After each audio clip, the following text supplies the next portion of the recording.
పేదరికాన్ని పూర్తిగా నిర్మూలించేందుకే ఈ P4 కార్యక్రమం చేపట్టామని ఏపీ ఉప ముఖ్యమంత్రి పవన్ కళ్యాణ్ వ్యాఖ్యానించారు. సీఎం చంద్రబాబు లాంటి విజనరీకి మనందరం అండగా ఉండాలని పవన్ కళ్యాణ్ చెప్పారు. 164 ఎమ్మెల్యేలతో 21 పార్లమెంట్ సభ్యులను గెలిపించారని, ప్రజా సమస్యలను త్వరితగతిన పరిష్కరిస్తున్నామని అన్నారు. ఈ సందర్భంగా ఉగాది, రంజాన్ శుభాకాంక్షలు తెలిపారు. ప్రజలకు మంచి చేయాలనే ఆలోచనతోనే కూటమికి మద్దతు ఇచ్చానని అన్నారు.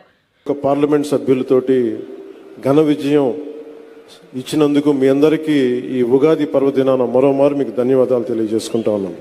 అంటే మీరే కనుక అండగా నిలబడకపోయిండుంటే ఈ రోజున ఇంత ఘన విజయం ఉండేది కాదు. ఈ రోజున మీరు ఎంతమంది గత ప్రభుత్వంలో ఎన్నిసార్లు చూసింటారు చెప్పండి. ఇక్కడున్న భవన నిర్మాణ కార్మికులు దాదాపు 59 మంది, 30 పైచిలుకు నుంచి 59 దాకా. అధికారికంగా ఆ రోజున మాకున్నది 34 మంది చనిపోయారు. అనధికారికంగా ఎక్కువ మంది చనిపోయారు.